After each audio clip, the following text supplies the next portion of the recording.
नमस्कार दोस्तों, आपके अपने चैनल बालाजी एजुकेशन में आपका स्वागत है। आज हम पढ़ेंगे रिश्ता संबंधी प्रश्न। रिश्ता संबंधी प्रश्नों को किस प्रकार से हल करते हैं और यह प्रश्न राजस्थान पुलिस, एसएससी, बैंक और रेलवे में अधिकतर पूछे जाते हैं।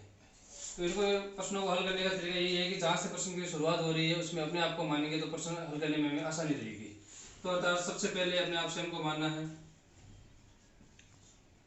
स्वयं को मानने के बाद में अगर स्वयं के पिता की बात कर रहे हैं तो इनको ऊपर की तरफ दर्शाना है। पिता या माता की बात करते हैं तो ऊपर की तरफ दर्शाना है। जब पुत्र या पुत्री की बात करें तो उनको नीचे की तरफ दर्शाना है। और स्वयं के बहन या भाई के बारे में बात करें तो उनको साइड में दर्शाना है। इनको इस क्रम से अगर हम लिखते हैं तो हमें प्रश्न को हल करने में आसानी रहेगी। और इसमें प्लस का मतलब रहेगा पुरुष और माइनस का मतलब रहेगा महिला, जिससे हमें प्रश्न को हल करने में आसानी रहेगी। और हमें जो आंसर आएगा वो या महिला या पुरुष में आता है तो हमें सीधा उसका आंसर पता चल जाता है प्लस या माइनस के द्वारा। तो दोस्तों पहला प्रश्न है, ए बी की बहन है, ए सी का पिता है, बी सी का पुत्र है, तो ए ई से क्या संबंध है? ए का ई से क्या संबंध है? तो सबसे पहले क्वेश्चन को यही से हल करना है।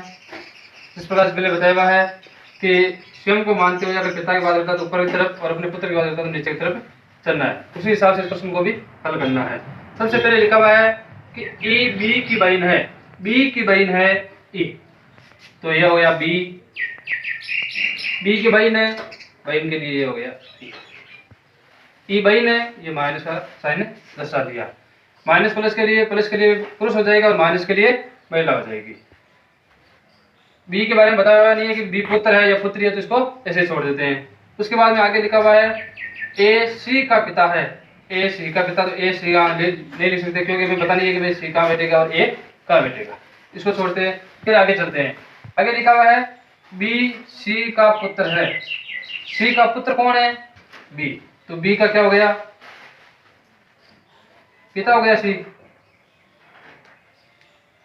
सी का पुत्र बी हो गया, बी पुत्र मतलब बेटा हो गया, ये प्लस हो गया। उसके बाद फिर वापस इधर जो प्रश्न में बीच में सी का पिता ए है, सी के पिताजी कौन है? ए है, ये रे सी के पिताजी ए। तो अब देखते हैं आगे पूछा हुआ है कि ए का ई से क्या संबंध है? ए का ई से क्या संबंध है? यह संबंध पूछ रहा है। ये इसका पिता हो गया, ये इसका पुत्र हो गया। ये पिता है, ये इसका पुत्र हो गया, मतलब ए का पुत्र है बी, तो ये कौन है? ई पौत्री, मतलब ई पौत्री है ए की। इस प्रकार से ऐसे प्रश्नों को हल करना है। तो दोस्तों दूसरा प्रश्न हमारा है, ए बी की माँ है, सी ए का बेटा है, डी ई का भाई है, ई बी की बेटी है, बी एफ का भाई है, तो डी की दादी कौन है? सबसे पहले तो हमें आराम से प्रश्न को पढ़ना है, उसके बाद में वह तरीका अपनाना है जो पहले वाले क्वेश्चन में अपनाए थे। उस हिसाब से प्रश्न को करने में आसानी रहेगी और क्वेश्चन जल्दी हल हो जाएगा। तो सबसे पहले लिखा हुआ है ए बी की माँ है, बी की माँ कौन है? सबसे पहले लिख दिया बी, बी की माँ कौन है? ए। माता पिता को हमेशा ऊपर की तरफ दर्शाना है, तो ये हो गया ए। ये कौन है? माता है तो माइनस है। आगे प्रश्न में चलना है, सी ए का बेटा है, ए का बेटा कौन है? सी, ये बेटा हो गया सी। बी के बारे में हमें अभी तक पता नहीं है कि बी बेटा है या बेटी है। उसके बाद में आगे है डी ई का भाई है, तो यहाँ पे एबीसीडी, यहाँ देखो प्रश्न में कहीं नहीं लिखा हुआ है कि डी का या ई का कहीं जिक्र नहीं हुआ, तो इसे ये भी छोड़ दो।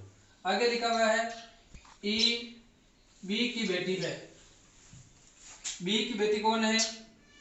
ई, ये बी की बेटी कौन हो गई? ई, इसकी बेटी हो गई। आगे लिखा हुआ है ई के बारे में अगर वापस यहाँ आते हैं तो ई का भाई कौन है? ई का भाई बी है, ये ई का भाई हो गया और ये ई महिला है, बेटी है इधर, माइनस हो गया। उसके बाद में लिखा हुआ है बी एफ का भाई है, बी है वो एफ का क्या है, भाई है। तो ये एफ का भाई कौन है, बी। बी अर्थात पहले पता नहीं था कि बी लड़का है या लड़की है, तो बी कौन हो गया, पुरुष। अब पूछ रहा है कि डी की दादी कौन है, डी की दादी कौन है। तो देखो डी लड़का है, किसका है, बी का, ये इसके पिता हो गए, और ये पिता की माता कौन है, ए, अर्थात डी की दादी कौन है, ए, अर्थात डी की दादी ए है। इस प्रकार का प्रश्न में शिष्यता देख लेना है कि हमने जैसे ऊपर नीचे मिलाएगा तो शिष्यता क्वेश्चन का आंसर मिल गया कि डी और ई बहन भाई है।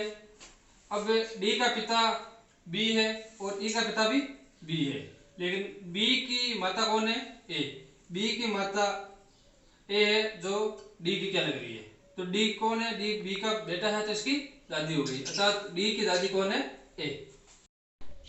तो तीसरा प्रश्न है कि बी पिता है सी का, परंतु बी का पुत्र सी नहीं है, तो बी का सी क्या लगता है। बी पिता है सी का, सी का पिता कौन है, ये सी का पिताजी कौन है, बी। पुरुष के लिए प्लस, महिलाओं के लिए माइनस। परंतु आगे लिखा हुआ है परंतु बी का पुत्र सी नहीं है, बी का पुत्र है वो सी नहीं है, तो पुत्र नहीं पुत्री हो गया, सीधी सी बात है, तो ये हो गई महिला।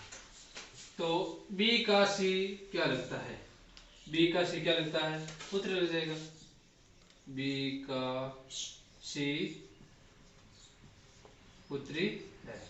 क्योंकि अगर हम प्लस माइनस नहीं करते तो इस प्रश्न में क्वेश्चनों को हल करने में आसानी नहीं रहती है और क्वेश्चन डिफिकल्ट बन जाते हैं। अगर प्लस माइनस है तो उसको प्रश्नों को हल करने में आसानी रहेगी और सीधा आंसर निकल जाएगा।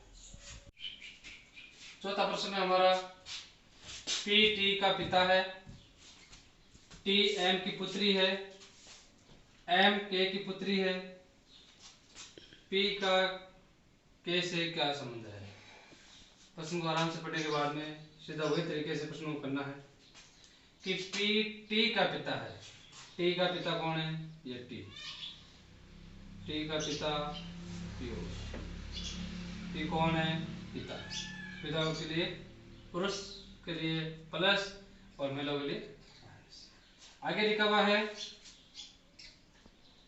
टी एम की पुत्री है, एम की पुत्री कौन है, टी है, पी की पुत्री या बेटा कह सकते हैं हमें, और आगे लिखा हुआ है एम की पुत्री टी है, तो एम की ये एम की पुत्री कौन है, टी है, तो मतलब टी कौन है, महिला। अगर ये इसके पिता है तो ये एम कौन हो गई, महिला, माता हो गई इसकी। उसके बाद में है एम के की पुत्री है, के की पुत्री कौन है, एम, के की पुत्री, तो के हो गया इधर, के की पुत्री एम है। तो आगे पूछा हुआ है कि पी का के से क्या संबंध है। अगर टी का पिता पी है और टी की माता एम है तो ये दोनों में क्या संबंध हो गया, पति पत्नी का, पति पत्नी का। अब बता रहा है कि एम की माता के की पुत्री है, तो के की पुत्री मतलब प्लस या माइनस हो गया। एम की माता के है तो के का पी से क्या संबंध होगा, के का पी से क्या संबंध हो गया कि अगर ये इसकी बेटी है तो ये इसका क्या हो गया, दामाद, अर्थात के का दामाद की है। तो दोस्तों आज का अंतिम प्रश्न, अंतिम और पांचवा प्रश्न है, श्री और श्रीमती गोपाल के 3 पुत्रियां हैं, प्रत्येक पुत्री का एक भाई है, तो इस परिवार में कुल कितने सदस्य होते हैं।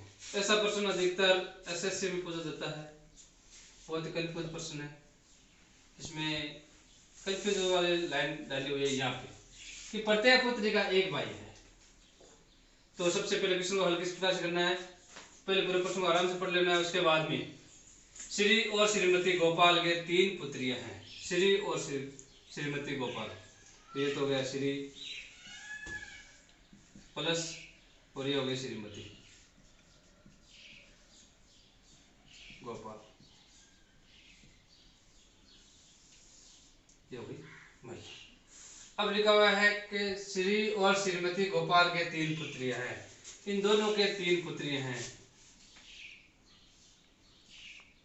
ये पुत्री के लिए माइनस दर्शा देते हैं। उसके बाद में लिखा हुआ है कि प्रत्येक पुत्री का एक भाई है। अगर मैं आपको यहाँ पे ये बताऊं कि अगर इसका भाई ये है तो कि इसका भाई नहीं है, इसका भी तो भाई यही है, और ये अगर इसका भाई है तो इसका भाई भी यही होगा। अर्थात तीनों का प्रत्येक पुत्री का एक भाई है, मतलब अगर इसका जो भाई है वो इसका भी भाई होगा और वो उसका भी भाई होगा। तो आगे लिखा हुआ है कि इस प्रश्न में कि इस परिवार में कुल कितने सदस्य हैं, इस परिवार में कुल राशन कार्ड में कितनों का नाम है। तो इनमें हो गई श्री और श्रीमती 2 जने, तो ये हो गई, 3 इनके लड़कियां हो गई, तो हो गई 5 और 1 इनका लड़का हो गया। तो कुल कितने सदस्य हो गए, 6 सदस्य हो गए। इस प्रश्न को इस प्रकार से करने में थोड़ा आसान रहेगी। अगर हम यूं करते हैं कि प्रत्येक पुत्र का एक एक भाई है, तो यूं नहीं है कि इनमें एक इसका एक भाई हो गया, इसका भी एक भाई है, इसका भी एक भाई है, और ऐसे अलग अलग करेंगे तो क्वेश्चन गलत हो जाएगा और आंसर सही नहीं आ पाएंगे। क्योंकि जो भाई इसका है वो भाई इसका भी और ये इसका भी है। तो दोस्तों आज के लिए बस इतना ही।